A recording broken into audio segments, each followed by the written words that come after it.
I guess we could give a brief summary of the previous session before we go into what we're trying to do here. So the general idea is a story of Adam, but really the general idea is a story of ourselves, or actually it's even the story of how can I read the Quran and how can I read Adam's story in which I am in it. So it's the story of myself in the Quran and how can I find guidance in that.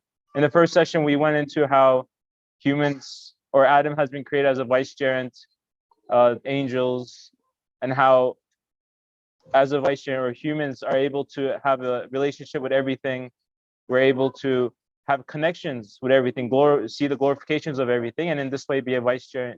And in this way, but we also have this aspect where if we deny or if we don't see those glorifications, then by not living up to this role that's been given to us, we could be creating severe mischief. We could be shedding blood. So it's really this journey of, or the purpose of humans, why we have been created and we have been formed. And inshallah, in this session, we're going to continue on with that journey. And in the story of Adam, he has been formed. The angels first questioned it. And now there's the story of how Satan or Iblis reacted to this. What was Iblis's role in the creation of Adam? How did Iblis act when God asked him to, for example, prostrate? Or how did Iblis act when he saw himself as fire, but then he saw Adam as clay? So all of these different things we will hopefully try to go into and try to understand and see how that relates to our life and practical life, hopefully. Like, I think as we read these verses, we can, of course, talk about things and how we understand it, but the real value is in how you see that applicated or how it's applicable in your own life and how you can see that guidance in your own experiences. And if you do feel those, I'd be very happy if you share them. I think that would be helpful for all of us. So there are three major components in the story of Adam alayhi salam, and this is how we try to structure the three sessions. So the first one is man is created, and then there's this conversation between man versus angels, maybe. And then there's this component of Satan being there. And maybe to give a backstory, in three distinct places in Quran that story is being mentioned. Like story of Adam alayhi salam appears in three different places. And emphasis is different in each of those three appearances. It's not repetition. So the emphasis is different. The part that was mentioned in the first section was mainly man's creation, angels prostrating, and then asking a question, why are you going to create? And the emphasis in there was human learning. The creator taught human the names that which angels didn't know. So this was that aspect which was covered in the first session. Now, the second portion or the second main portion of the story is, and it's a very detailed story, and we can talk about it for days and days, that much detail, really, very, very carefully chosen words, if you are to really pick up on each word. The second chunk of the story talks about Iblis. Iblis making a mistake and then how he responds to his mistake. This is the second part. And the third session is going to be about Iblis, as we will see to the end of this discussion, will as if swear, saying that I'm going to misguide the people. And now in the third session, we will turn the camera towards Adam again, how Satan does what he promised, like slipping the foot of Adam and his wife, a mistake, but then how that mistake was, how they followed, what was their response. So this session and next section in this sense would be parallel to each other, because there's a mistake and a response to mistake in the case of Satan. In the next session, it's going to be a mistake, or dhalla, as Quran puts it, a slipping, and then a response to that. So how would that go? So overall, this session is going to be split into two, in the sense that what was the mistakes of Satan, the first portion of today's this second session, and the second portion would be how did he respond after making a mistake? Because everybody makes a mistake here and there, but what was Satan's response to his mistake? So inshallah, this would be the two portions. And we'll be mainly going through Surah Al-Hijr, but occasionally we will pick verses from Surah Al-Baqarah and Surah Al-A'raf. So these are the three main locations that the story is located. So with this verse, we can start with إِذْ قُلْنَا لِلْمَلَائِكَةِ اسْجُدُوا لِآدَمَ فَسَجَدُوا إِلَّا إِبْلِيسَ أَبَى وَاسْتَكْبَرَ وَكَانَ مِنَ الْكَافِرِينَ. So this was one of the verses that was mentioned in the previous session also.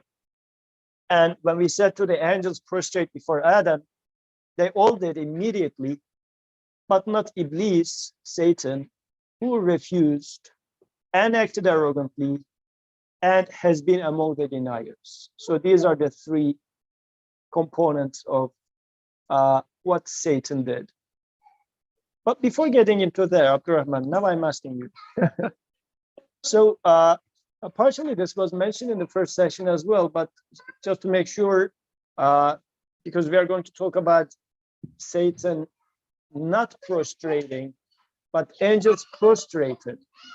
The question is, what is prostration? Like angels prostrating to human, Satan not prostrating to human. What does that mean, practically speaking? Like, have you ever seen an angel prostrating to you? Have you ever seen Satan not prostrating to you? What does it mean practically? Because since you raised the point saying that it should be practical, what does this mean practically? Like angels prostrating you. Can you confirm that this is a thing that happens, or it just happened, must have happened some time in the long ago? It's, I guess, interesting because there's many ways I can look at the world, and there's many ways I can see things. For example, I can look at the sun and then say, what a terrible thing. It's like it's so hot. It's causing me to sweat. It's maybe going to, it's like a cause of global warming. It's like, how terrible of a thing. I see it as an enemy to myself. But there's a perspective where, as Brother Rikam was saying, it has been placed as a ball of fire there, this humongous, powerful ball of fire. And it's like giving me daylight. It's giving me food. It's like a means to give me food. It's a means for enjoyment that I can see. And when I look at it through that perspective, I can be like, oh, I do see that the sun is prostrating to something, or it's obeying something to prostrate. It seems to be prostrating to me, I would say, but it doesn't prostrate to me when I approach it through a materialistic view, or the view where I exist by myself and that everything should be as I want it to be. With that egotistical worldview, it doesn't prostrate to me. It can be my enemy. It's going to blow up eventually. It's going to destroy everything in the solar system. Mm-hmm. But with the view of the God-centric view, where it has been placed there, I could say it's an angel there. I do see some prostration happening there to whatever I am as a human, however God has created me as a human. So can we say prostration in this sense as serving you? But serving in what sense? Because serving might be as, oh, it provides me food and everything, sort of a thing. But let's take the service as what was mentioned in the first section. Why is human here?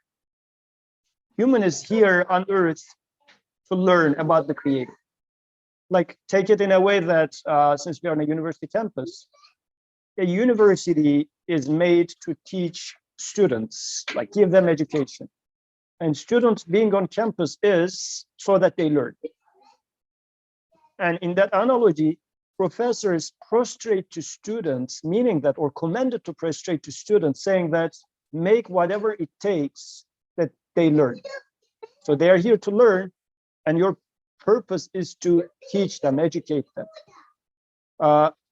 If I take it to reality now, whole creation is made, and I am put here so that I learn about my Creator. Yeah. And sun and moon and day and night, whatever you would like to take, water, heat, cold, everything is put in there, and they prostrate to human in the sense that if I listen to them carefully, they take me to my Creator. They fulfill the purpose of helping me for the purpose of my existence here. So I was sent here, I was put here in this university-like world so that I learn, And the whole creation is commanded to help me in this sense. So in this sense, the whole creation being commanded to prostrate to human, meaning they all aid human, they all serve human. So, and angels do that for sure. What does that mean? Angels are, when you look at this thing. So we can ask the question, what are angels really? So not to get too much into the topic, we can say that the angels are what shows the creator directly. So when you look at the sun, or when you look at a flower, so if you look at a flower with the eye of ignorance, you can say that, wow, this is a red flower, a red rose, and it belongs to such and such family. Give a Latin name for that flower. This is an ignorant perspective. And I'm not looking at the angel there. I'm just looking at the body of that flower. But if I see that, oh, that flower was a gift of, let's say, Abdurrahman to his wife, then that flower starts having a meaning. It is love. So that love in this sense is not part of really the body of that flower. Love is a meaning that is loaded onto that flower. Likewise, the whole existence has a body, but it has a meaning, an angelic side as well. So the angelic side of everything really prostrates to human, meaning that if you look at me, I'm going to tell you who your maker is, who your Lord is. So in this sense, the whole creation prostrates to human. But then, So then what does it mean? Let me ask you. okay, What does it mean for Iblis to now say he doesn't prostrate? He won't prostrate. Then the question, yes, what is in creation, which is not prostrating to human? Because apparently in that story, in the creation, there is also another thing which does not prostrate to human. What is that, right? And if I look at it, so one example that comes to my mind, the biggest, is a worldview in which it says, I mean, there's no meaning. It's just a rose. What? It's just a flower. What are you talking about? And it sounds a little weird and awkward. And I give this example to students a lot on campus. I say, you go to your dorm and you find that rose on your desk. What would you feel? You will get excited, like I have a secret admirer who put this over there. Somebody is loving me. Is the first thing you would think about, right? They say yes. This is a human response. Human is normally understanding such meanings behind those messages. But then there's this evil friend in the room, and he says, "What are you talking about? It's a simple rose. It's just a flower, like a plant that belongs to such and such family." This is Satan at play, or the satanic perspective, saying that there's no meaning, no nothing. It's just, as in the previous session was mentioned, it's beshesh. It is just a skin. It doesn't have anything beyond that. That sort of perspectives, do they exist today? It does. Like, actually, our materialist scientist perspective today says it's just world. It's particles moving all around, nothing beyond that. You will die and you will be gone for good. What are you seeking for? Something that happens to you, or you're so unlucky. But that sort of a worldview also exists today. Looking at the same thing, an alternative perspective exists, which is that satanic perspective, which look at things with this meaningless, it is just made up of matter, nothing beyond that exists. And does this serve human? So because it's not prostrating to human. So does this perspective make you grow? Let's say you become a professor of this materialist perspective without looking at it, what it points to about its source. Does it help you at all? And by this, what I mean is help in the sense of what was mentioned in the first session.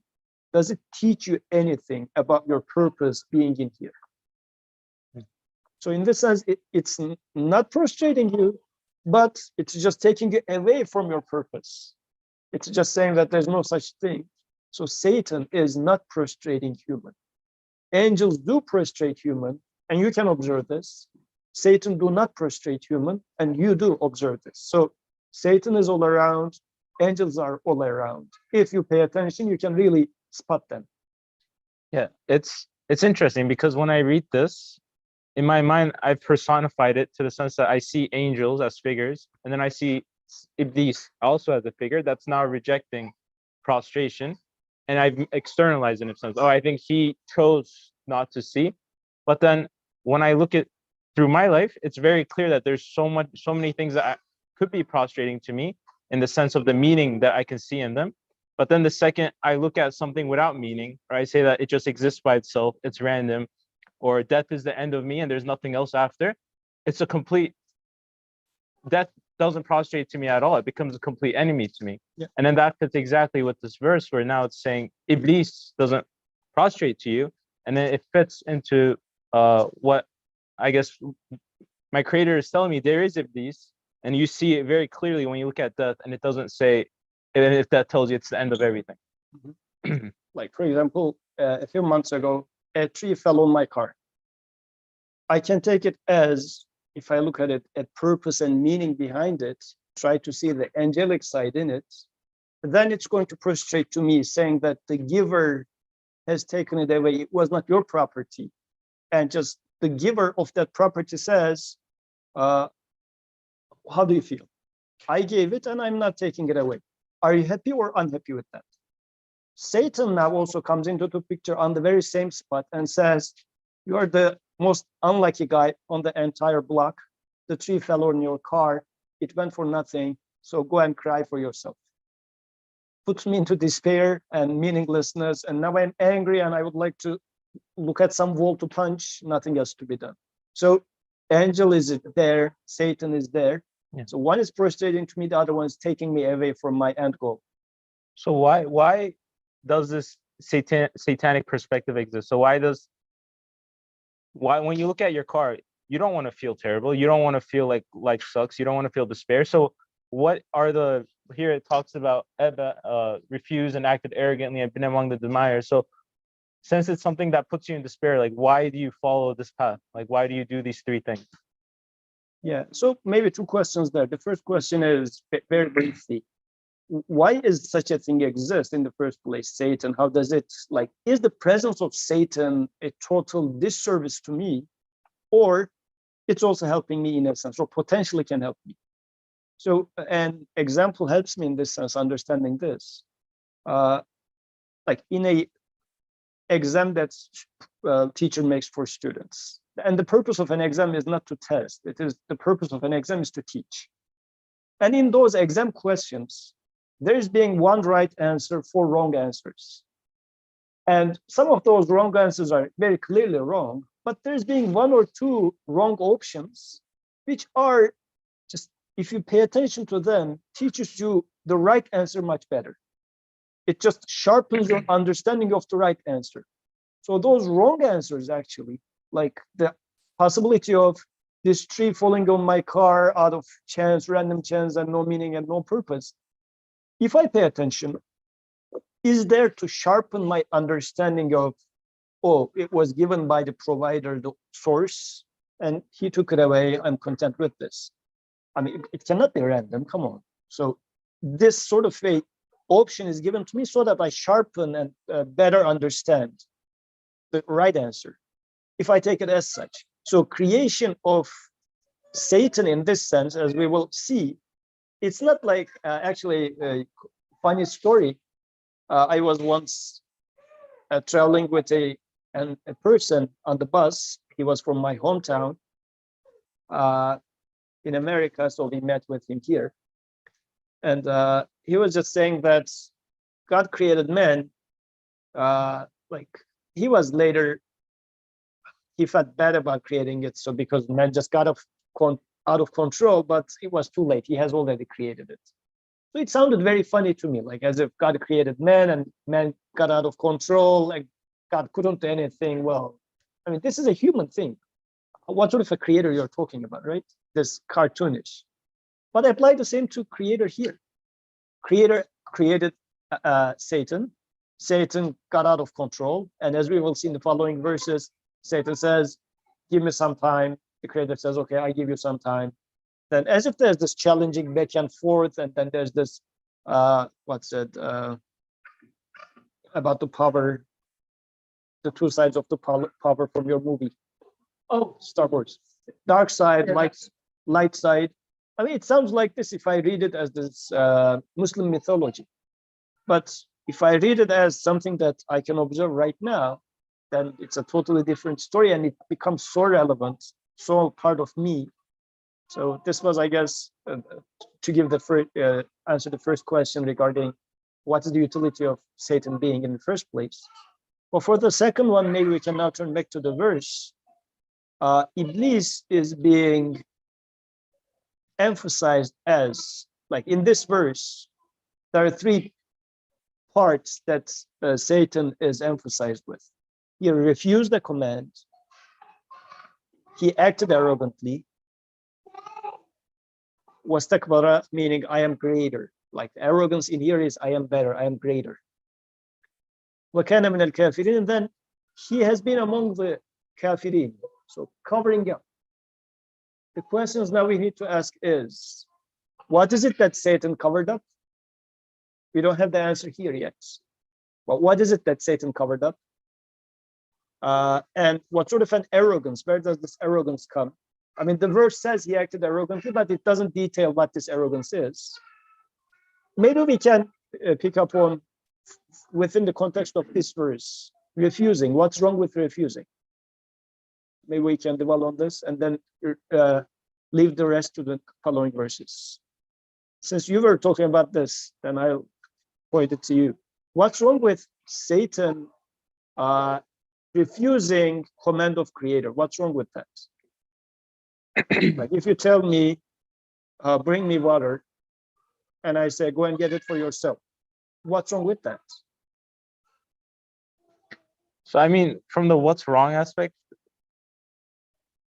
versus, I guess, like, why would you do something? But the what's wrong aspect is immediately what comes to mind is a creator has made something. Like if we're talking about a laptop a lot, but if someone manufactures a laptop and tells you, here's the manual to use it, don't go and use a hammer and start hitting the keyboard or something.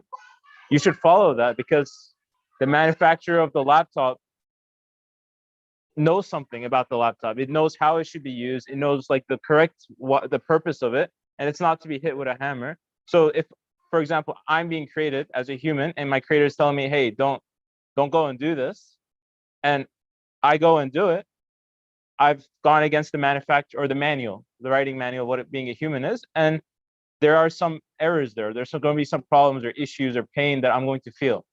So that's like why you wouldn't want to refuse to the creator who created something. I guess also like, but like, why would you, I guess, like refuse? Like, where does that feeling of refusal come from? Because it's very odd. Like, why would you? It seems that God is talking down. It's like there's like this dialogue happening, God and Iblis, or God and, let's say, myself. It could be a part of myself. And he's telling me, don't do this, but then I go and I refuse. Or he's telling me do something, but I refuse directly. It's not like I'm not aware of him. It's not like I don't know who he is. It's been, I have some knowledge of it. At least there's like a dialogue happening, and then I still refuse. And I think that refusal would then come to, maybe we can go into this in the next session as well, where Satan comes and says, like tries to deceive like immortality and other things. But I think that refusal will come from this idea of you wanting to get something with your own hands. Like you don't trust that God will give it to you. You don't trust that it will be given to you. You don't trust your creator.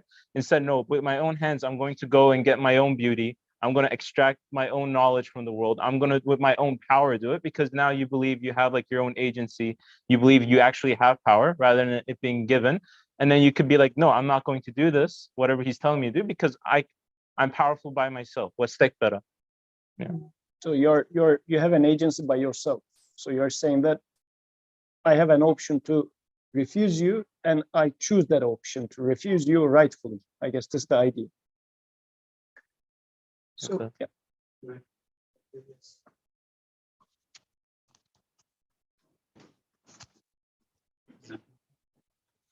When I read this, I think about the perspective of my creator speaking to me and being told, prostrate before Adam. So for me, I was taught and I've been trained to only prostrate to my creator.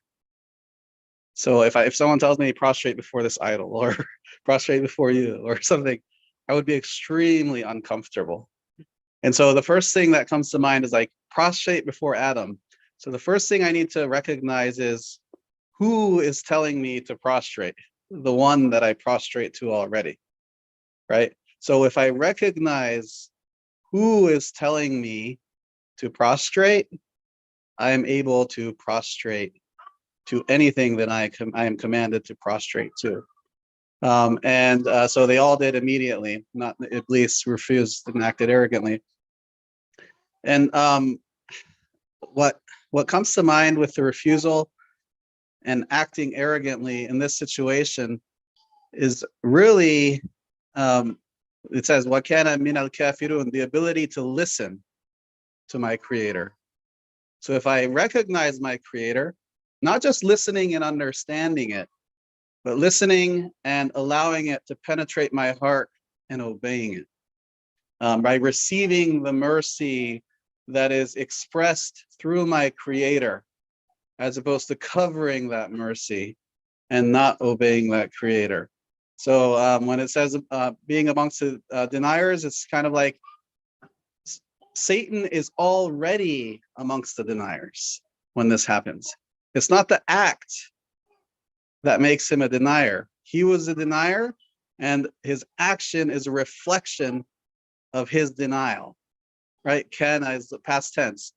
So who refused and acted arrogantly really is, from my perspective, a major piece, because when I relate to that, something happens in my life, like something out of my control, and I'm worried. And is that a time to act arrogantly, or should I submit to the will of my creator and accept what happens in the world? Accept that he is in control of everything around me? Or will I be like Satan and be a denier of my existence, a denier of my creator creating everything around me and being in complete control of everything around me?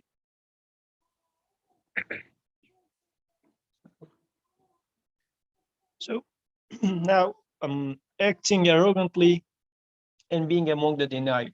So details of this is going to be explained in the following verses. Like what did, because denier, like kafir means the one who covers up. Covering up means you know the truth, but deliberately, knowingly, you cover it up. So where was the kufr of Satan? And what was the motivation for the arrogance of Satan? So we can ask those questions. And Qur'an will answer us about those details as well. So now we go to Surah Al-Hijr. This is again one of the other cases where story of Adam is explained. Very interestingly, and we will read this verse and go to the next one as well, to see a big picture. The creator starts talking. وَلَقَدْ خَلَقْنَا الْإِنسَانَ مِنْ صَلْصَالٍ مِنْ حَمَإٍ مَسْنُونٍ وَالْجَانَّ خَلَقْنَاهُ مِنْ قَبْلُ مِنْ نَارِ السَّمُومِ. And the creator says, okay, so I think this translation is wrong. So the translation is wrong.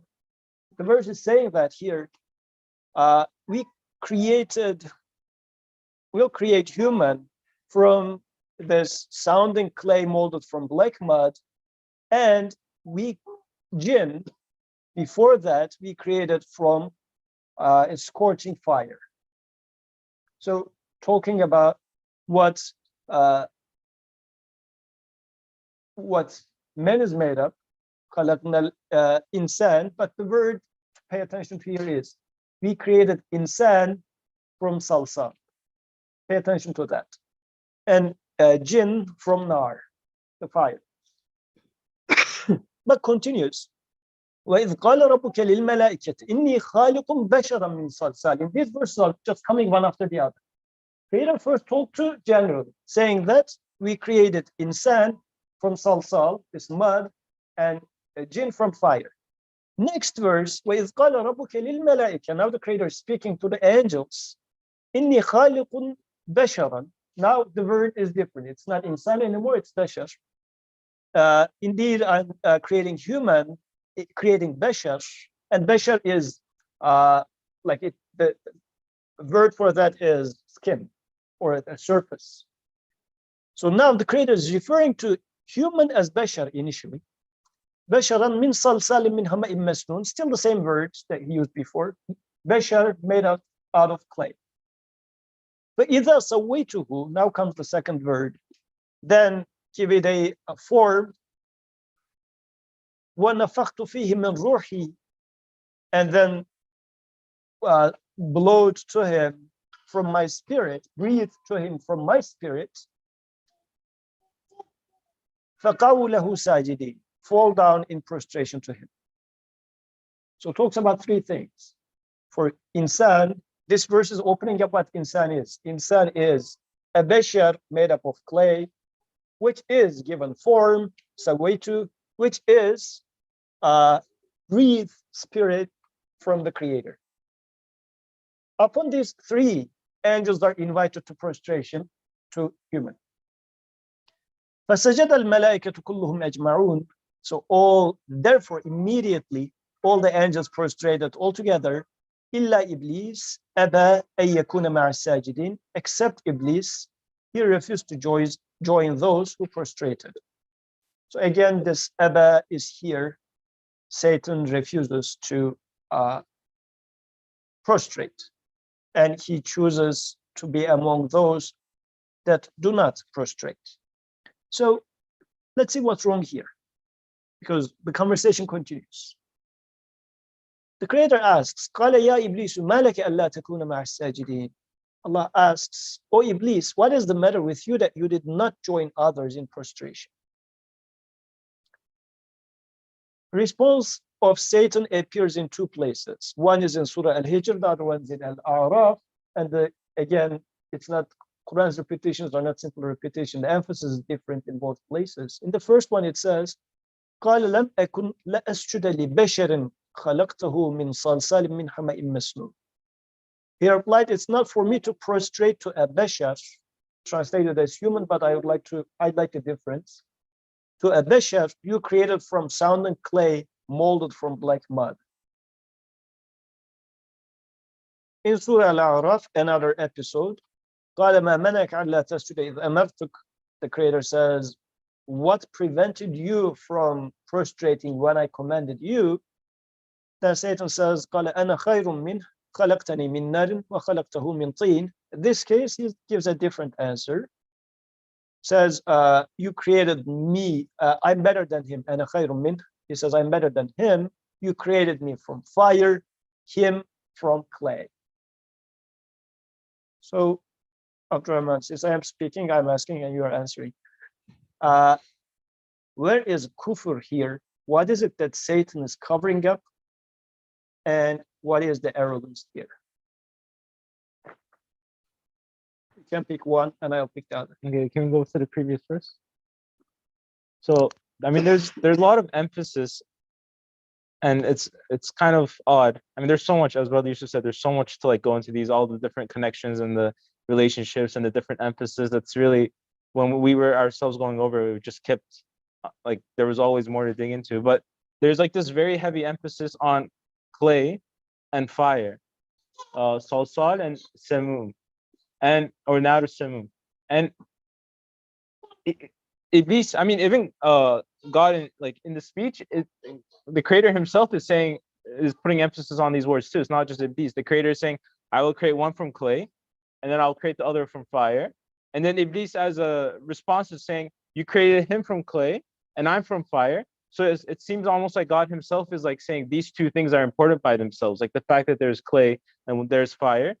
But then Iblis is like definitely saying, because you made him from clay, I'm much better. Like Iblis understands it that way. One is, I'm made from fire, you're made from clay. Iblis is saying, I am better than you because of this, because I own this thing called fire. It's given me some kind of like power over you. I think it would be similar to if I went to a bird outside and I said, I'm a human, I'm a khalifa, and you're a bird. I'm much better than you. I think that would be the same relationship, because I'm saying I own this thing that's better, which is called being a human, and you're a bird. I'm better than you. The problem there is you're losing that relationship of, why are you a khalifa? If you're a khalifa, it's only because God is at that moment creating you as such. The second you go to another creation and say, I'm better than you, you're now forgetting this relationship. God is also creating that. It's also creating you.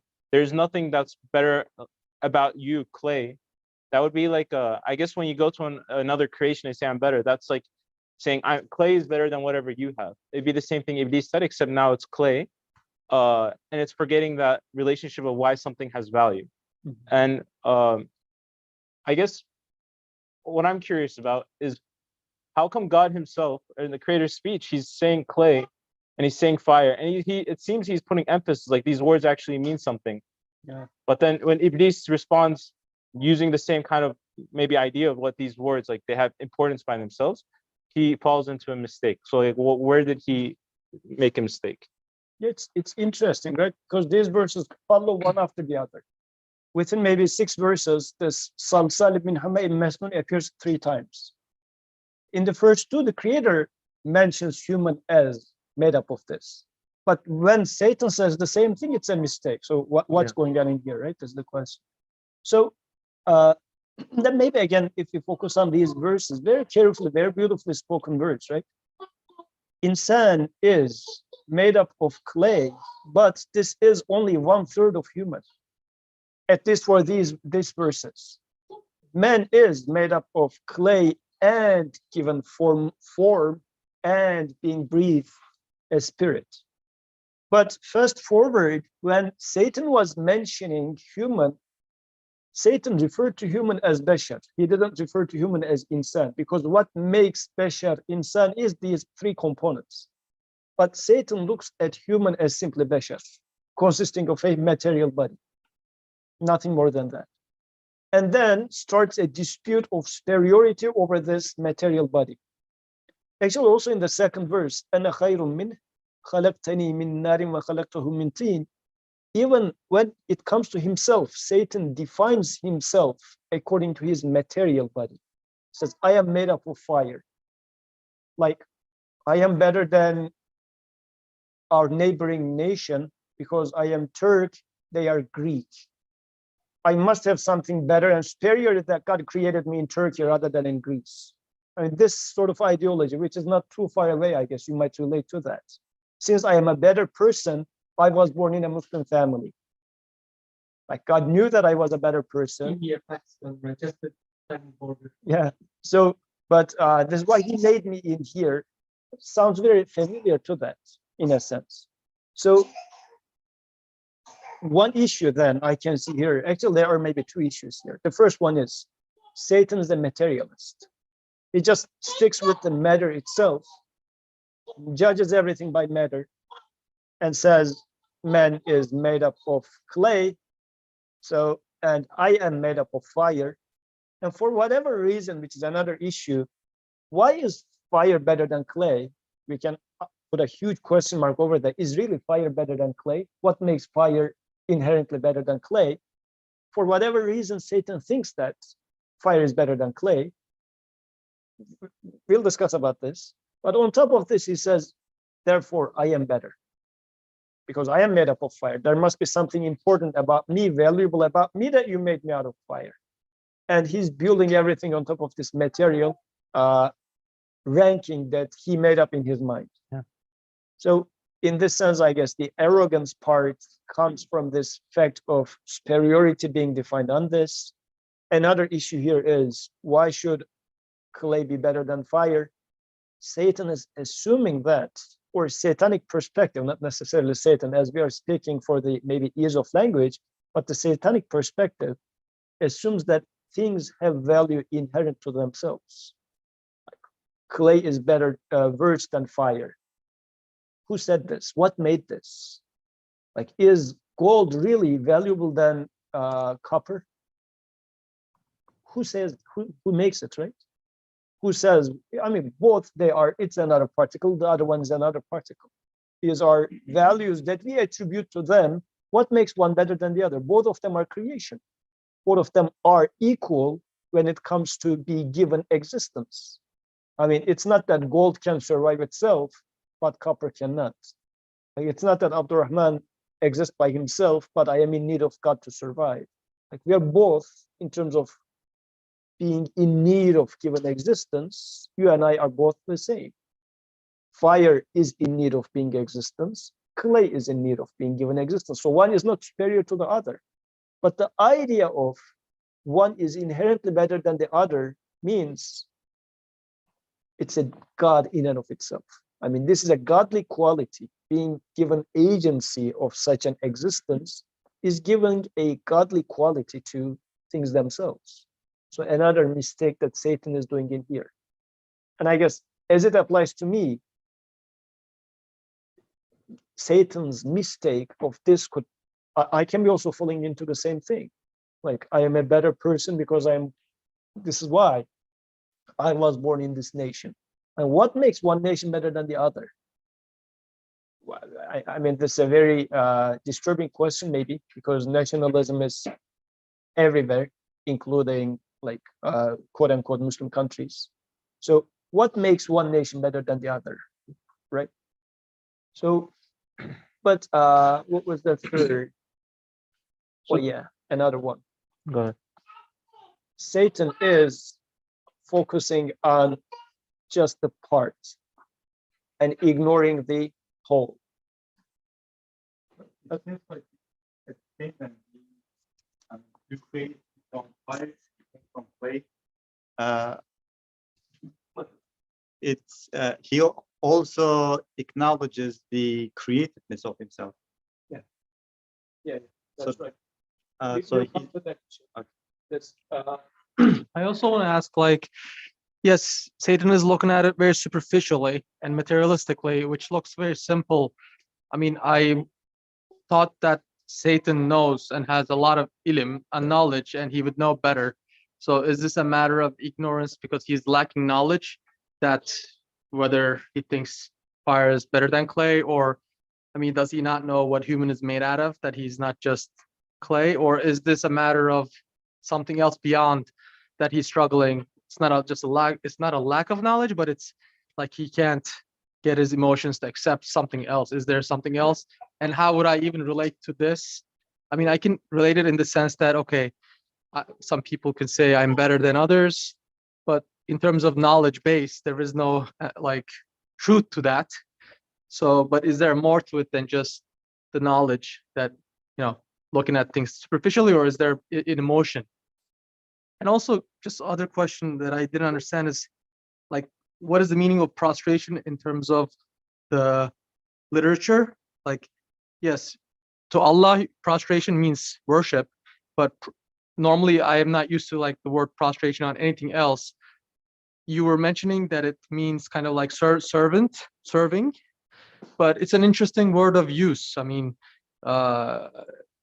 like it could mean different things for different things. Like for creator, it's worship, but for others, it cannot be same. But it's interesting. I mean, when you Numbers uses the term serve. That's why I use the term serve there. So he uses sajda of angels as serve. That's why I use that. But since it's getting, let me first answer a few things, and then I'll continue. Maybe we should open up the idea of what is kufr, since your question was about knowledge. So kufr is covering up the truth. So the example that Dr. Ali would give about this one is, let's say I ask you, Ahmed Emre, give me $10. And you say, I don't have any money, right? But then I say, look, from your pocket, just $10 is just showing up. And you just put it back and say, I don't have any money. Just look at me in the eye and say, I don't have any money, right? It's not that you don't know you don't have money. Like, you know you have money, but you're deliberately covering it up. This is kufr.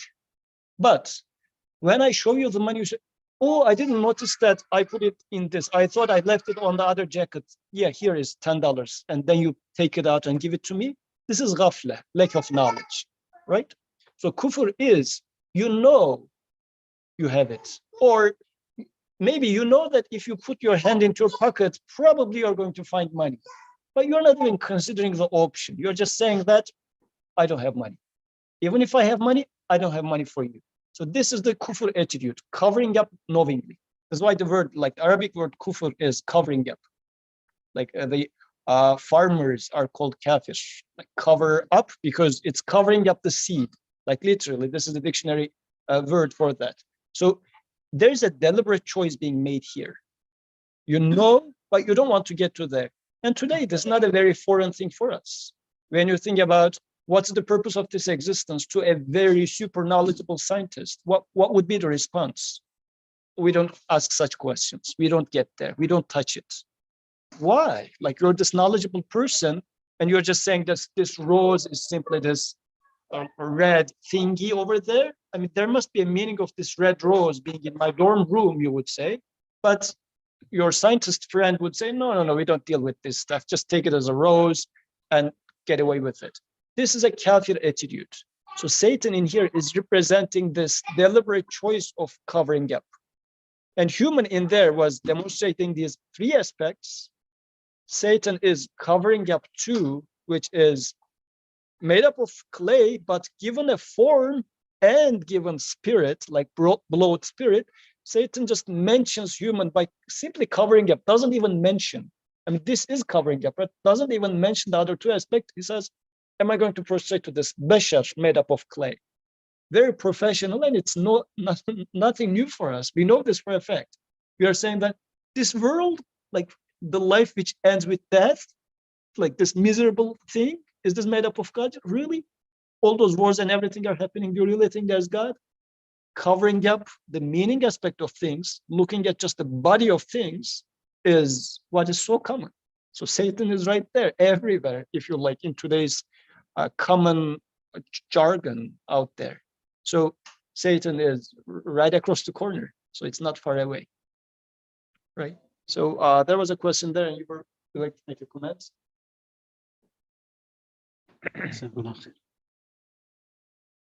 Yeah, if we go to the previous one. So it's previous one.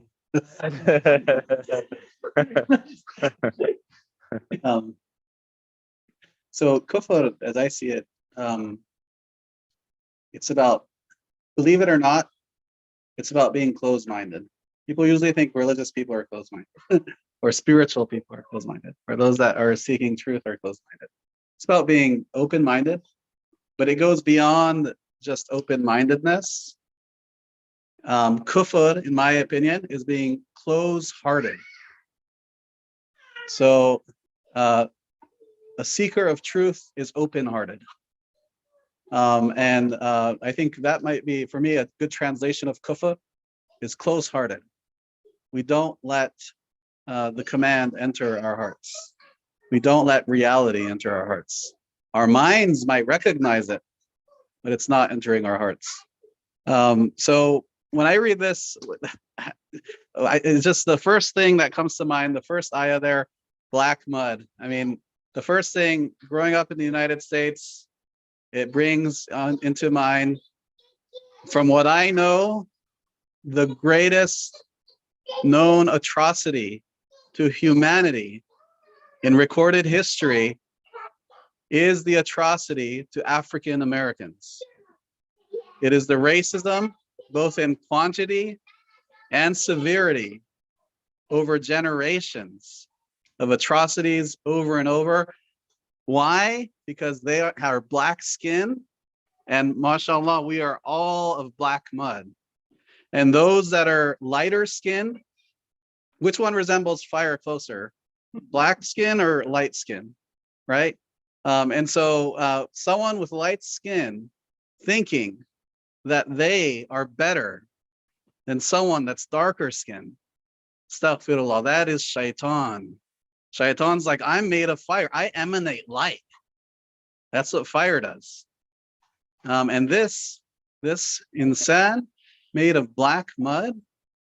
So the other thing that really here that speaks to me is this isn't simply a command Like, hey, I'm going to create a human being from sounding clay molded from black mud.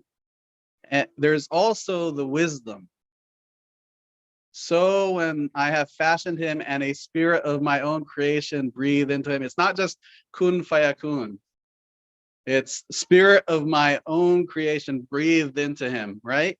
So if it was just the first part, it would be a command like, hey, we're doing something because I don't eat pork because, God commanded me not to eat pork. It's a pretty simple thing. But there's also wisdom in the command that's expressed here. There's wisdom, and that is, what is the wisdom? The wisdom is, it's my, it's of my own creation breathed into him. So when we follow commands blindly, it's telling me, don't follow commands blindly. There is wisdom in these commands. If you reflect, if you accept, if you're open-minded and open-hearted.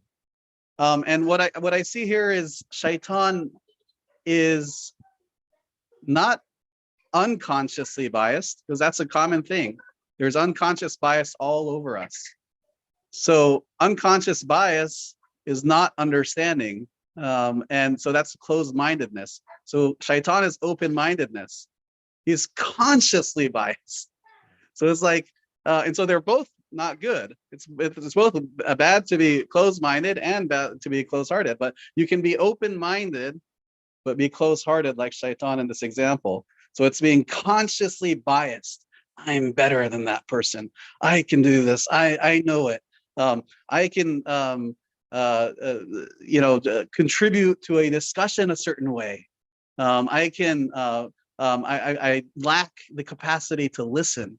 I lack the capacity to understand. So all of these feelings that can come to us, thoughts that can come to us, that is being, both closed-minded from one perspective, and then close-hearted if from another perspective. And finally, the other thing that is coming to mind here is the angels prostrated all together. It's like all creation is prostrating. Everything around us is prostrating. I would like to join these shoes, whoever's shoes they are, in prostrating to my creator. Just look around us. Everything is prostrating. We want to prostrate too, right? It's that collective prostration. Let's join the creation in prostration. That we have this blessing of everything around us prostrating to our creator. Let's join. But Iblis is so far from being closed-hearted, from having an open heart, that he refuses, despite all of the signs around us, everything around us, prostrating to our creator.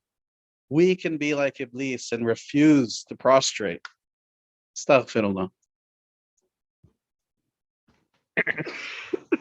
I just had a question. Is it wrong? Would it be wrong to assume the prostration literally instead of thinking serving, because it was an action during that time specifically, and serve would like suggest that they're serving since they are serving us, but serving since the creation of Adam alayhi salam until the end.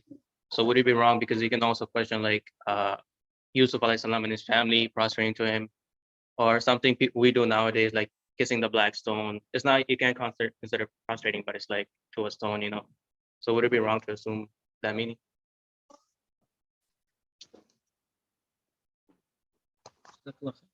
So I guess it depends how you would read the story. So I mean, this is a more general question in the sense that, like, the stories in Qur'an, these are things that really happened in the past. I would say they must have happened in the past. This is one way to read them, and I can take lessons from them as such, and I should.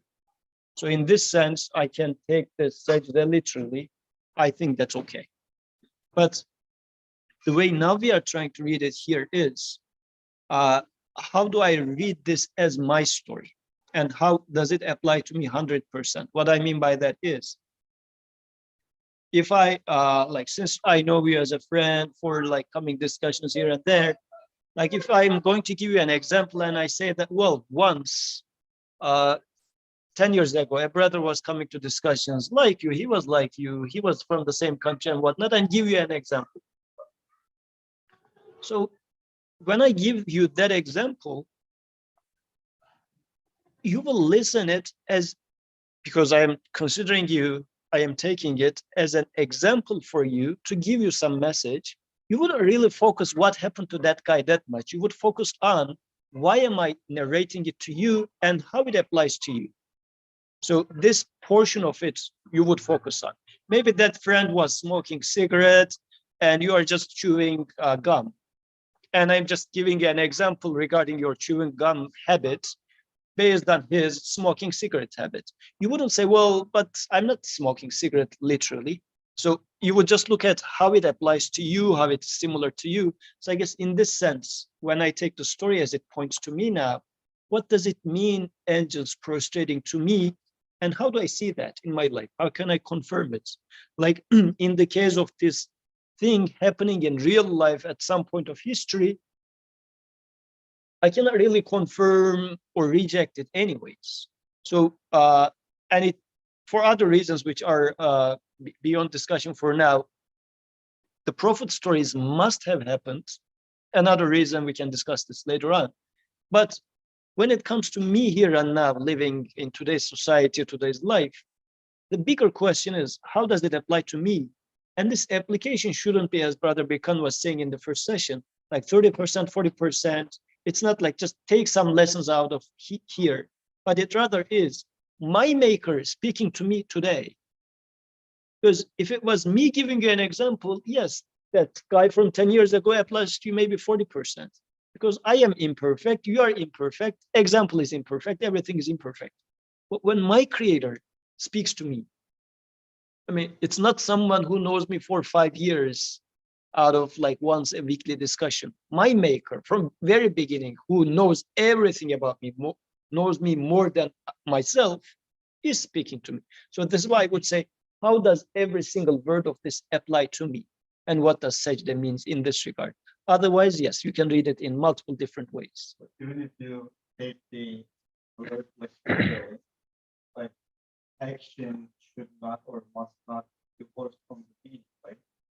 And every action, by definition, must signify some sort of meaning.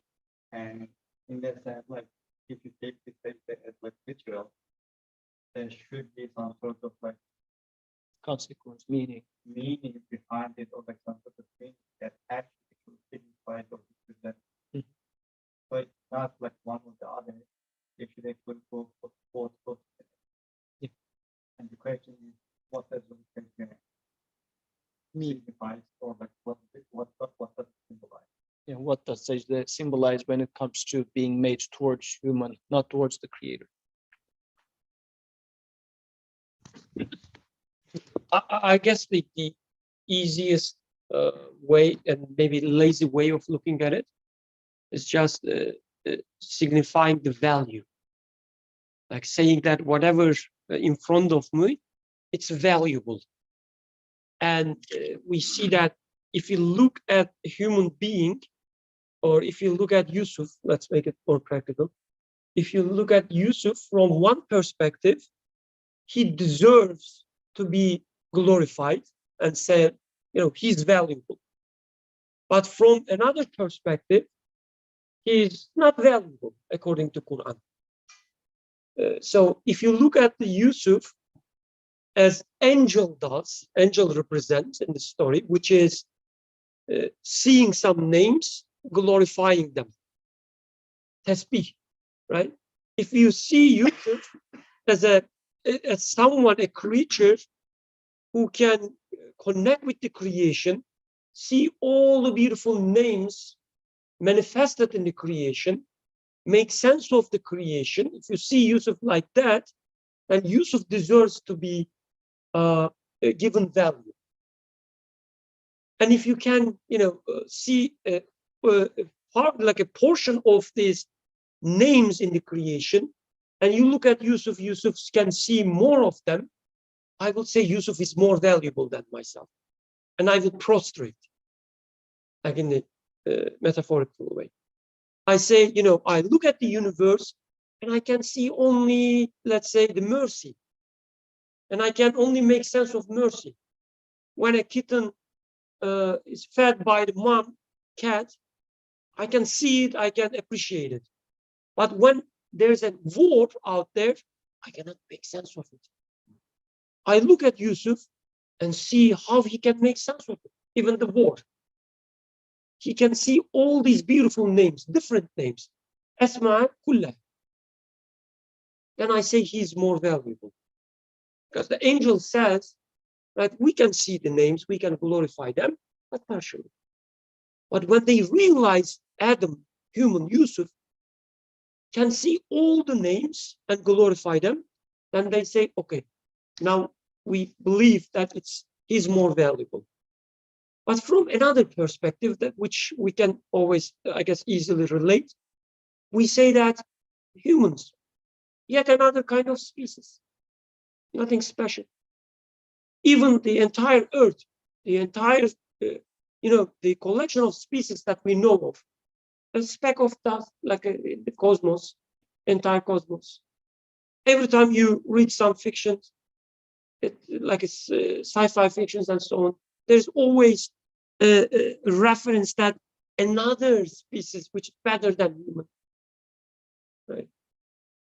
So humans are bad, good, but elves are better, more beautiful, immortal, and so on. There's always, this comparison. The humans are not actually that good from this perspective, satanic perspective, which is what you are, like this body, which will decay in a few years. Your mental power, I mean, don't make me laugh. Even Google knows better, right? From this perspective, you don't deserve to be prostrated or given value. And this is what Satan does. It's not, nothing. Well, I guess this is highly relatable to us. This is me. I just want to I guess extract a few points from the whole story. So basically, the prostration was obviously a test for Iblis because angels they don't disobey Allah. So his knowledge and his ibadah, it took him very close to Allah, to the point that Allah, I guess, wanted to test his sincerity. Or it could be it's a lesson, but it's also showing that there's one verse that says kana min al-jinn, he was a jinn, so he disobeyed the commandment of Allah. So another thing is his knowledge, he was the most knowledgeable and he was the most worshiping of Allah, which took him very close to Allah, which kind of backfired on him because the higher you go, the harder you crash, right? So that disobedience made him the most disgraceful being on the planet. Another thing is the way he spoke to Allah, right? Having that much knowledge, he said, "Khalaqtani min nari wa khalaqtahu min tin," right? So you made me from fire and you made him from mud, right? Even having that much knowledge, there's a way of respect you have to show to your recognizing he's the creator and recognizing he's the one who created you and him. So there's a way of respect comes from your words, right? So having that much knowledge did not, I guess the arrogance blinded him from speaking properly to Allah. Like he can show the arrogance to angels saying that I'm from fire and he's from mud, but to speak like that to Allah and Allah saying prostrate to him, there's a lot of arrogance, which took him, took his level all the way down. So for us, it would be, I guess, not getting blinded by knowledge or worshiping, thinking that we are entitled for a specific level or specific closeness to Allah, because it's not going to benefit us if, we get tested with our knowledge, we get tested for our ibadah, we get tested for all our hardships and whatnot. So, it can take us away from that. So thanks for sharing that. I really like you mentioning, the higher we are, the harder we fall, because what I really like about these kinds of discussions is that we're growing together and sharing our experiences and trying to open our minds and hearts with each other. And people sometimes, when they put one person on the pedestal and say, this is our spokesperson, and it's not a discussion, and this is the one that's going to teach us the knowledge. And when that person experiences a fitna and fails, A lot of people experience crises. And so it is a very, very important thing that shaitan is like this sheikh, right? He's like this close person to our creator, and then he falls and he fails and he's lost, right? So that's something to look out for, is elevating an individual as opposed to working with a community and growing as a community. The part that I looked up when you asked about sajda was I was looking at the root, and it's related to humbleness, it's related to submissiveness, and related to putting our foreheads on the ground. So these are this is the root, the sajada, the word sajada. So humbleness, putting our head, and submitting. And you know, if we look at like even putting our heads on the floor, like this is like the frontal cortex, right? So it's like where our brain is it's the part of our brain that's at least in neuroscience considered to be responsible for consciousness, for language, and these kinds of awareness pieces. So so we are submitting when we prostrate. So it's also about that consciousness, consciously obeying our creator. I think Did he say something bad about us speakers? I think to maybe bring it back to Iblis and myself as Iblis, maybe within the Quran. I think first of all, just like tell me if you agree with this. Could I say that Iblis was unaware, or he was actually making sajda to the fact that he was made out of fire? Could I say that he was prostrating not to what God told him to prostrate to, not to the fact that God said, like like the fact that God breathed or breathed his spirit? Maybe that's something we could talk about. But there is like the spirit that the human was created with, and Iblis ignores that and says, no, I will prostrate to the fact that I was made out of fire, and I will not prostrate to this thing out of clay. And I think this is very much alive in our lives. Like, I experienced this in my life. I think when we say, oh, it's prostrating to something other than God, and I'm like, who would do that? Come on. I only prostrate to God, no one else. And then I'm like, tomorrow when I go to work and my relationship with my boss, or my relationship with money, my bank account, and then I go home, and then my relationship maybe with my wife, or I'm like, oh, in the future I'd love to be able to do that, or like everything. I'm prostrating to everything. I think, very honest to myself, like it's so many things I prostrate to. Maybe not physically. I think physically I probably do it too, but so many things that I love for themselves. Shaitan or Iblis love fire. I love money. I love this. I love the comfort in this certain way. I want a big house. These are things that are amazing just by themselves that I prostrate to. And I think what Iblis is missing there, or what I am missing there, is where is that ruh? Or maybe as a human as well, I'm a clay, but that there's like some type of ruh, or God is manifesting something or creating something there, which is valuable because now there's a connection with God, or it's pointing to God. And if I can now see that in everything, then I could then prostrate to that ruh, or like whatever this human points to, it's pointing directly to God. I can prostrate to that. That has value for me. And I experience this in my life. And today, if we say, like today's society, does today's society prostrate to human as a one, as described in the first session, which is a being which can praise the creator with all names? Not at all. In today's society, who is man? Man is described as speaking animal, or more practically speaking, for the capitalist system, who can work harder to earn more money. And we are going to pump the ego, saying that, okay, you should become more successful and whatnot. Like, it's simply a money-making machine. Is human in today's society? Human is not a being which can praise the creator with all their names. So in today's society, we are not prostrating to human or seeing human as elevated because human can praise the creator with all names. This is not part of the conversation at all. So I guess if I'm going to take the story personally, where am I in that story? Because like taking the story externally, we can get messages from there. I agree with that. But being part of the story speaks to you 100%. So this is why in this discussion, the methodology we are trying to follow is take yourself to be part of that story, because the storyteller here is not an old auntie. Because an old auntie would tell a story of a third person from outside. My maker is speaking to me, so it should be 100% applicable to me. So this is why when my creator mentions Satan, I look at myself and see, what did I do?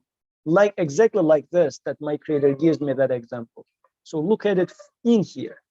So it's going to speak much more. Not to say that the other ones are wrong reading, but depending on how you take speech of creator, then it makes a big difference, because it's not a history book, it's not a story book, it's not like a fable book or anything of that sort.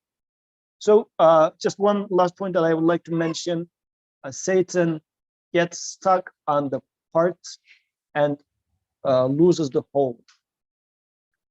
What insan was described as being able to learn all the names. So this is why, as a human, I am being invited to also see the whole, not get focused on the part.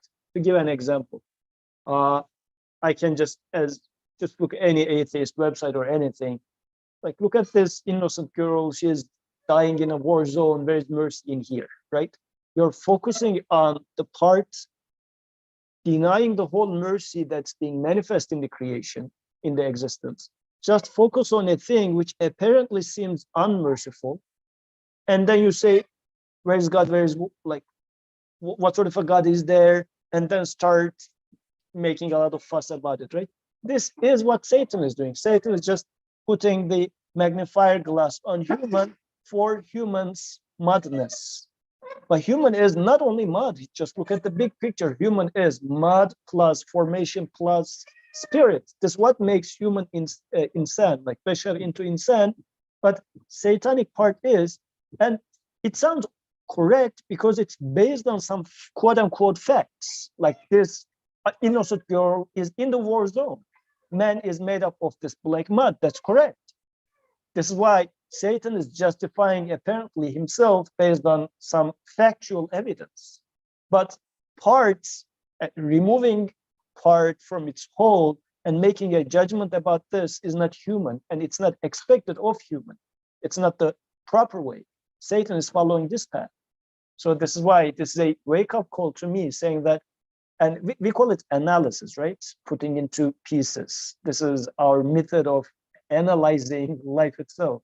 But if you don't put pieces together to arrive to a meaning and conclusion, this is a satanic perspective that Quran is warning me against. Because there had been someone who did this, who did like this, or there is something in you which has a tendency to do like this, but let me tell you where this leads you to. And then Satan's, yeah. And we talk about this as well. So he says, you create me from fire, him from clay, and then this power dynamic there. So we are running out of time. We are just to the end of our first half. So we'll have 4 sessions today. We just increase the sessions. That was a joke. We will not allow them to. So this verse, we pulled it up. Like if you read the story of Satan, there is no explicit definition of hopelessness. But the word Iblis itself means the one that's in despair. Like the Arabic word that's being used in here, Iblis, because it means, I mean, it's in that story especially, it's not saying shaitan, it's meaning Iblis, so that proper name is used, and that proper name means desperate one. When we were reading this, we said there is hopelessness in that story. As if the creator didn't mention hopelessness part of the story, but put it as a name on the guy itself, which gave us the impression that actually hopelessness should be everywhere in that story. So much so that it became the name for this person. It should be just creeping in every action you observe here. And within the story, why, I mean, other than the word itself, ablasa, where would you come up with the idea of hopelessness? If we follow at the following verses up to 49, Nabbi ibadi anni ana al-ghafurur rahim, after mentioning paradise and hell, the Creator now mentions this verse saying, inform my servants that I am truly the all-forgiving, most merciful. So after all this, there's this message of hope that the Creator says, be hopeful about me. So this is why this one of the biggest mistakes of Satan is hopelessness. But I don't know, we are running out of time, so we are not, I guess, going to get into what is hopelessness, how to observe it in Satan's acts, and what does it practically mean. I mean, just like the hopelessness aspect. I mean, so when you read through these verses, and I'd recommend you do, they're just like the flow of it, and at the end, not at the end, but somewhere it says net bi ibadi. It's like it's very personal, it's very intimate. Like inform my servants that I am truly the all forgiving, the most merciful. Like there is that come back to me. And then next session we'll talk about Adam and how he does come back. But then the problem with Satan is he chooses not to prostrate. He will eventually be sent down and he's going to be cursed. Maybe we can get into it a little bit, but he never, through all of this, he never repents, or he never recognizes the issue. He never, there's like, with the satanic perspective, there's almost, it's like full hellfire. Like there's no turning back from it. Like the way Iblis is portrayed is you choose to not see meaning in something and you just fall down that path and you don't turn back. Even though Iblis, and in like the verses, it's very amazing because he says, Qala Rabbi. Like Iblis is saying, Qala Rabbi. Like he's calling to his Lord, very aware. I think for myself, maybe I could be calling to my Lord, very aware that, oh, there's a creator, that I am being sustained. But at the same time, I could also be not willing to get out of the state of arrogance that I am in, where I keep refusing to see meaning. And I'm like, maybe there is a God, but I'm enjoying having this arrogance in my heart too much. I don't want to actually go. And maybe there's like this hopelessness that, oh, I could be forgiven. Or there's this hopelessness that, oh, maybe there is truly a merciful creator who can actually fulfill me like deeply. Like it's just I think if there's one thing, it's just like his lack of will to come back and repent, or his lack of will to come back and accept that there was something wrong with him, very broadly. So very quickly then, let's go through the second portion. As a response to the previous verse, when Satan said that you created me, this is a continuation for this verse. قال لم أكن لأسجد لبشر خلقته من صلصال من حمأ مسنون. He replied, it's not for me to prostrate to a human you created from sound and clay molded from black mud. And the Creator responds, قال فاخرج منها فإنك رجيم وإن عليك اللعنة إلى يوم الدين. The Lord said, then get out of there, or here you are rejected, and surely upon you is condemnation until the day of judgment. And this is what brings us to Osman Abi's question. قال ربي فأنذرني إلى يوم يبعثون. He said, my Lord, then give me time until the day they are resurrected. Then the Creator says, قال فإنك من المنظرين إلى يوم الوقت المعلوم. So indeed you are of those given time until the day of time well known. So yes, you're right. Satan is responding to the Creator as my Lord. So this lordship authority is apparently accepted. But what's going on in here? There are lots that can be discussed in here, but let's focus on this trouble part of it. قال رب بما أغويتني لأزينن لهم في الأرض ولأغوينهم أجمعين إلا عبادك منهم المخلصين. So this is the part that answers our question. Satan responds saying, oh my Lord, because you have put me in error, which is an interesting part. Satan is putting the blame on the Creator for his deliberate decision of not accepting. I will surely beautify things to them on earth, and I will mislead them all. This is again the wrong translation. It's a continuation of that. Except among them your chosen servants. Shouldn't have been like this. عبادك منهم المخلصين. I didn't like that translation. عبادك منهم المخلصين, the mukhlas servants of you among them. So sorry about the translation issues, but what's going on in here is Satan was referring to the creator as a Rabb. So Rabb means if you accept somebody as Rabb, then that means you are accepting, considering yourself as an abd towards that person. So he's your Rabb, Lord, you are his servant. So this sort of Lord-servant relationship is Rabb-abd relationship. Satan was considering creator as Rabb. But then in this verse, he's saying that I am going to deviate your servants, and you are not going to find them thanking you except your mukhlas servants. And that means, as now we are learning from the mouth of Satan, there are different types of servants. There are mukhlas servants, meaning those that exclusively are your servants or consider you as their Lord. And there are other types of servants who are also servants of others, like part-time servants. Like in the morning, during the daytime, I am the servant of my boss. During the nighttime, I am the servant of my wife and children, like part-time servantness. Satan in here is representing a Lord, like accepting Lord, Rabb, but not mukhlis. Why is that important? I need to question for myself.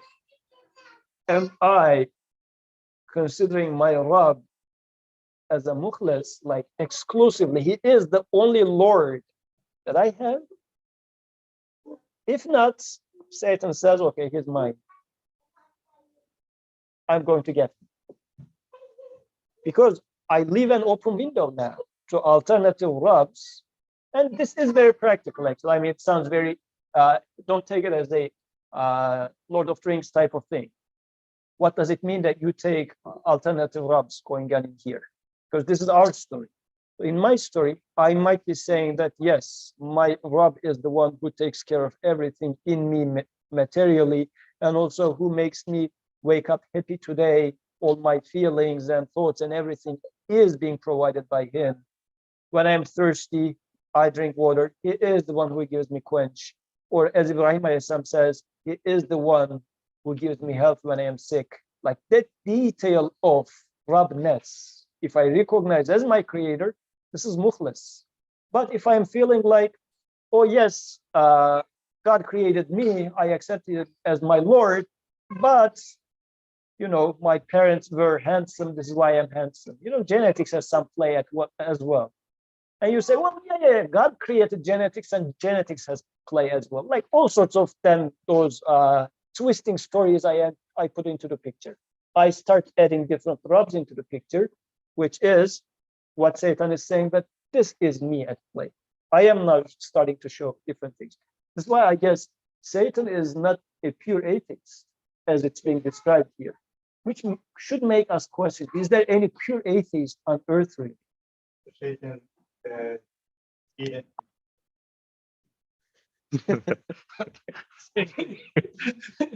Like a fashionable. So yes, but yeah, I mean, this was, and of course, another reason that we put this verse into here is, what is Satan's method for deviating? Because Satan promised, I mean, a lot of things are going on in this verse. He didn't admit mistake, but he didn't stop there. He blamed the creator for deviation. Just check yourself. Do you do that? Do I do that? I mean, this is the personal purpose of this. Otherwise, not to say that, oh, once upon a time, this very cursed creature lived in and how bad he was. Like, creator is not gossiping about that creation that happened once upon a time. Talking about something that's very relevant to me. So do I blame my creator for my mistakes? And he says, then he turns back and says, I'm going to take revenge from human. This is very interesting.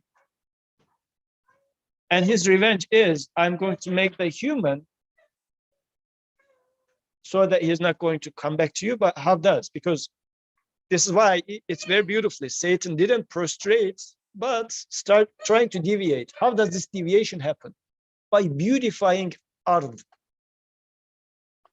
Very consistent with what Satan has been doing. So in Quran, ard and sama is being used as opposites. Sama is the place that angels are being attributed with.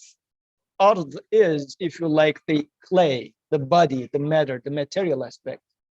And Satan says, I am going to beautify ard so much so that they will not raise their head and look at the sama, look at the purpose, look at the meaning.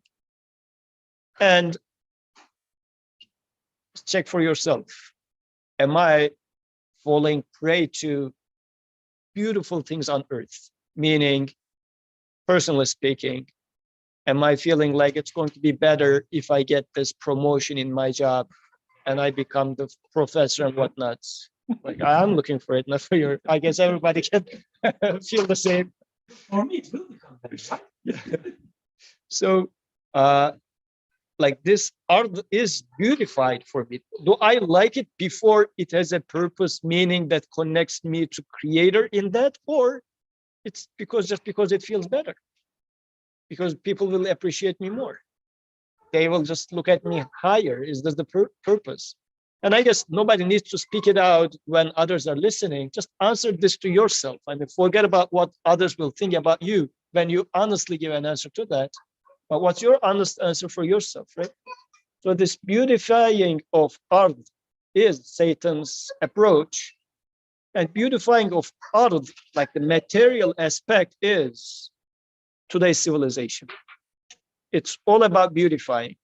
And I guess one of the best we know about this is just beautifying our CVs, for example.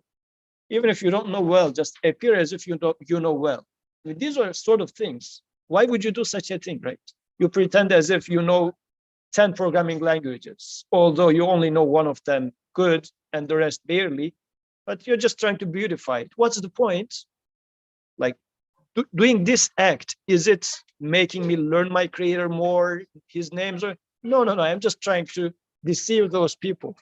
I'm trying to paint I'm deceiving myself. So وزيننا لهم في الأرض and إلا عبادك منهم المخلصين. And then I guess there's one of the last verse, قال هذا صراط علي مستقيم إن عبادي ليس لك عليهم سلطان إلا من يتبعك من الغاوين. So very briefly, since our translation is not there, I have the translation. yeah, go ahead, please. Indeed, my servants, no authority will you have over them except those who follow you of the deviators. So this has no power over my servants, the Creator says. So this sort of a beautification wouldn't have any effect on someone who is my servant, now the Creator says. As if he is, since in ibadi, when the Creator talks about ibad, he doesn't talk about mukhlas, as if it sounds like ibad is ibad. Like part-time ubudiyah, the Creator says it's your description, Satan, of what an ibad looks like. Part-time ubudiyah is a different thing. But he says, if a person, or to the extent that I am an abd of my Creator, Satan's tricks would be self-evidently very weak and you wouldn't fall for it. But if I start having part-time abdness and would like to please you and please you and please you, then Satan's tricks becomes appealing to me. And maybe one note, we're almost out of time. I just want to say one thing about Satan or Iblis. Here it says, my Lord, then reprieve me until the day they are resurrected. I think this is something we all experience and can experience, that when you are going down a wrong path, let's say you're going down a satanic path where you feel fulfillment will be through your job, you will rise up the ranks, you'll become a professor, assistant professor, get tenure, things like this. But then at one point, you're going to realize it's going to die. That feeling will die. That, oh, fulfillment is through my job. It's not going to be able to deceive you anymore. Or let's say more practically, you're going to say, when I graduate college, life will be amazing. You have such an idea, you graduate and you're just like, wait a second, what just happened? This idea that you had died, instantly. And I think right after that death will be a resurrection. And the resurrection is, wait a second, this deception, this idea was a deception of Satan, of Iblis, where I thought this thing by itself had value. And Iblis can only follow you till death, till you feel that death. And after that death, which God is creating, that death of like this idea that graduation will be so amazing because then life will become amazing. God will kill that idea that you have. And then now you have this chance for resurrection where Iblis, now you saw the deception. So, I mean, practically for me, this is how I can realize where Iblis is in my life, or where I have such satanic perspectives when I'm following something and it dies and I fall into despair. Oh, it died. But then the satanic way to, or the Iblis way to then respond to that thing that died and now you're in despair is to say, God, you've put me into this mess. I hate you. Now I'm going to go destroy everything else. The correct way would be to say, oh, I was following this wrong path. And inshallah, we'll go into this. The next topic, Brother Birkan will explain very well. But then the other way to do it is the human way, the Adam way, Hazrat Adam way, is to then come back and ask for forgiveness. You see that despair you're in, now you ask forgiveness from your creator rather than saying, oh, you're the reason I'm in this mess. And then you come back. So there's the human way to approach it, and there's the satanic Iblis way to go about it. I just wanted to make that comment. So, yes, and I guess this was just our summary, one slide summary of two portions. The second portion had to be a little too quick. Sorry about that. So the mistakes that Satan made, as we were able to take out of here, he considered both himself and Adam as simply consisting of matter. He focused on parts and ignored the whole. He assumed that beings have inherent qualities, like fire is better than clay. He was arrogant. He didn't accept God's authority because he rebelled to the command. He was in despair, lack of hope. But after all those mistakes, his response was, he didn't admit his mistake, which was the first mistake. Furthermore, he put the blame of his misguidance on the Creator. So he said, you made me err. It's not my error. Then he was envious of human. Like there's this envy is an issue. Like I messed it up, but I'm going to make this human also mess up. Why would you do that? Like if you didn't have it, it's not that what's given to the other person is taken away from you and given to them. Like it's given to you and you refused it. It's given to him and he didn't refuse it. That's simple. Why are you trying to mess it up? This is envy, right? And then he is trying to take a revenge from the Creator and the human. So these are the responses.